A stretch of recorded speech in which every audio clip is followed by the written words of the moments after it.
মোহাম্মদ শামির fitness নিয়ে ভারতীয় cricket বোর্ডে বিসিসিআই সম্প্রতি একটি আপডেট দিয়েছে।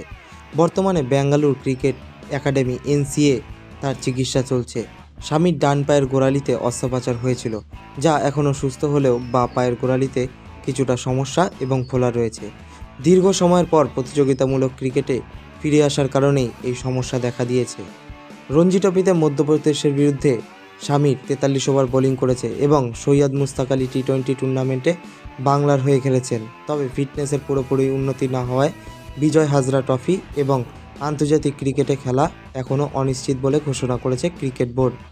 বোর্ডের রিপোর্ট অনুযায়ী শামির বাঁ পায়ের গোড়ালি সেরে উঠতে আরও সময় লাগবে এবং যতক্ষণ না বোলিংয়ের সময় দু পায়ের লোড ম্যানেজমেন্টের ঠিকঠাকভাবে কাজ করছে ততদিন তিনি দীর্ঘ ফরম্যাটের জন্য প্রস্তুত হবেন না।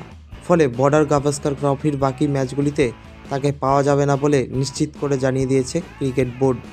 চ্যাম্পিয়ন্স ট্রফির আগে শামির ফিটনেস পুরোপুরি ফিরে আসবে কিনা তা নিয়ে উঠছে প্রশ্নচিহ্ন। তবে বোর্ড এবং কোচিং স্টাফের শামির চিকিৎসার প্রতি নজর রেখেছে যথেষ্টভাবে, যাতে তাকে দ্রুত মাঠে ফিরিয়ে আনা যায়। তবে সামনেই রয়েছে আইপিএল, সে আইপিএলে অংশগ্রহণ করবে কিনা এখন সেটাও হয়েছে প্রশ্নচিহ্ন।